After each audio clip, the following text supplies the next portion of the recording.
Hello बच्चों, let's see the question. Let P R equals Q divided by pi into R H power 4 into small R be the charge density distribution for a solid sphere of radius capital R and total charge capital Q for a point P inside the sphere at a distance r1 from the center of the sphere. The magnitude of electric field is, here we have given 4 options. Now to answer this question, first we will discuss here the key concept, and here the key concept will be Gauss theorem, which state कि जो हमारे पास यहाँ पे electric flux होता है that is given as total enclosed charge divided by epsilon naught.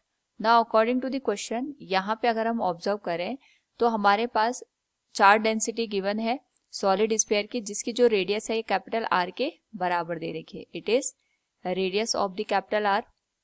हमें यहाँ पे इनसाइड कोई पॉइंट दे रखा है P, जहाँ पे जो सेंटर से डिस्टेंस है वो R1 के बराबर है. उसके करस्पॉन्डिंग हमें यहाँ पे इलेक्ट्रिक फील्ड की वैल्यू को फाइंड आउट करना है. तो सबसे पहले हम यहाँ पे गॉस थ्योरम का यूज करेंगे विच स्टेट कि जो हमारे पास टोटल फ्लक्स होता है it is total charge enclose divided by epsilon not. क्योंकि ये सॉलिड स्फीयर है, इसमें हम वॉल्यूमेट्रिक चार्ज डिस्ट्रीब्यूशन को कंसिडर करेंगे. और यहाँ पे अगर हम बात करें फ्लक्स की, flux is given as E D S cos theta. Theta की वैल्यू हम यहाँ पे 0 डिग्री कंसिडर करेंगे, क्योंकि जो हमारे पास सरफेस है और जो हमारे पास यहाँ पे इलेक्ट्रिक फील्ड है, दोनों की जो डायरेक्शन है वो सेम होंगी. इसके करस्पॉन्डिंग हमारे पास जो वैल्यू बनेगी we can write it will be given as 1 upon epsilon naught, and we will take here volumetric charge density that is rho into d V. Now यहाँ से अगर हम जो इसका सरफेस एरिया है जहाँ पे हमें इलेक्ट्रिक फील्ड की वैल्यू निकालनी है that will become 4 pi into R1 square. It will be given as 1 upon epsilon naught. इस पर्टिकुलर केस में जो लिमिट है that will very 0 to R1, और हम यहाँ पे अगर रो की वैल्यू पुट कर दें तो ये आ जाएगा Q divided by pi into R H power 4 into small are.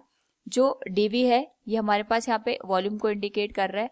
इसके करस्पॉन्डिंग हम इसको इस तरीके से रिप्रेजेंट कर सकते हैं. It will become 4 pi R square, ये तो एरिया आ जाएगा, इंटू लेंथ हम dr के बराबर कंसिडर कर लेंगे. तो ये जो टोटल पोर्शन है ये हमें वॉल्यूम को इंडिकेट कर रहा है, एरिया इंटू लेंथ. नाउ यहाँ से अगर हम इसको सॉल्व करें it will become E into 4 pi into R1 square. ये आ जाएगा 1 अपॉन एप्सिलॉन नॉट. जो हमारे पास यहाँ पे कॉमन टर्म है अगर हम उनको इंटीग्रेशन से बाहर लिख लें तो ये आ जाएगा Q divided by pi into R raise to power 4 into 4 pi, और ये बच जाएगा 0 से लेके R1 तक limit, and this will be R raise to power 3 into dr.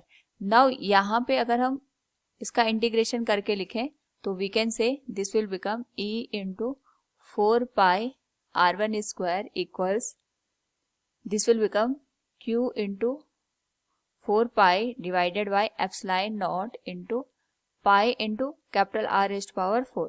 Now यहाँ पे इसका इंटीग्रेशन करने पे वैल्यू बनेगी R raise power 4 divided by 4, और लिमिट वेरी करेगी 0 से लेके R1 तक. नाउ यहाँ पे अगर हम इसको सॉल्व करें it will become E into 4 pi R1 square. This will become pi से पाई कैंसिल हो जाएगा, ये बन जाएगा Q into 4 divided by epsilon not capital R raise power 4, और ये वैल्यू बन जाएगी R1 raise power 4 divided by 4 के. तो 4 से भी 4 कैंसिल हो जाएगा. We can write the electric field at point P at a distance of R1 will be E equals Q divided by 4 pi epsilon naught R raise to power 4, और यहाँ पे R1 का स्क्वायर है, यहाँ पे R1 raise to power 4 है, तो ये वैल्यू कैंसिल होकर हमारे पास बनेगी R1 स्क्वायर के बराबर. This will be the respective electric field at point P at a distance of R1. So from the given question we can say here for a point P inside the sphere at a distance R1 from the center of the sphere, the magnitude of electric field is Q into R1 square divided by 4 pi epsilon naught capital R raised to power 4. Option C will be the right answer. Hope all you understood it. Thank you and best of luck.